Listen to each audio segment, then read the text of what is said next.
au peuple baoulé et aussi aux militants PDCI. Il va vous rappeler peut-être qu'il y a certains, surtout au peuple baoulé, qui avaient oublié. Dominique Ouattara, la femme de Draman Ouattara, ce qu'elle a fait à feu le président Félix Houphouët-Boigny. C'est bien qu'elle a volé. Vous avez oublié, on vient vous larguer après avec les centaines de, les 1000 francs, les 2000, les 3000. Suivez cette vidéo-là. Famille, partagez ça au maximum. Et n'oubliez pas de liker, de partager surtout et de vous abonner pour ceux qui sont nouveaux. On est ensemble, haut les cœurs. C'est grâce aux plantations de café cacao que le président ivoirien Félix Houphouët-Boigny s'est bâti une immense fortune. Quand il meurt en 1993, le magot d'Houphouët-Boigny est estimé entre 7 et 11 milliards de dollars.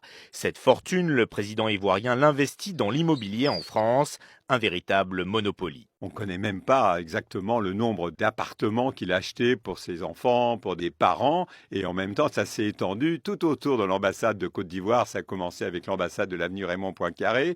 Ils ont racheté tous les immeubles autour, des hôtels particuliers.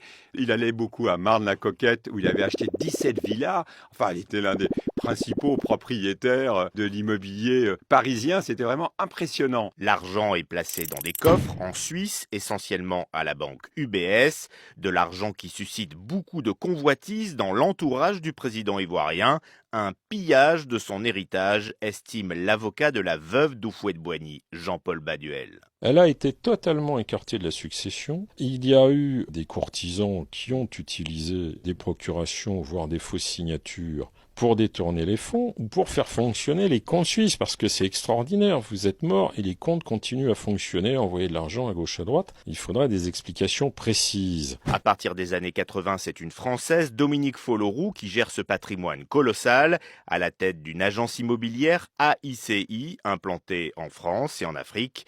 Sa gestion intrigue un ancien conseiller du président Gbagbo, Bernard Houdin, qui dit avoir retrouvé la trace de virements effectués depuis un compte UBS d'Houphouët-Boigny. Il y a à peu près l'équivalent de 24 millions de francs français qui sont transférés entre le compte d'Houphouët-Boigny et le compte de Madame Folloroux à l'époque.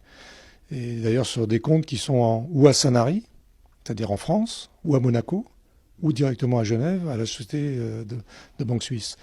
Si c'est la rémunération de ces activités de gestionnaire des comptes du patrimoine d'Houphouët-Boigny, pourquoi ça atterrit sur son compte personnel et pas celui de l'entreprise qui gère? Au début des années 90, Dominique Folloroux épouse Alassane Ouattara, l'actuel président ivoirien. L'influente femme d'affaires Dominique Ouattara est donc devenue la première dame de Côte d'Ivoire. Contacté, son responsable de la communication a refusé de répondre à nos questions.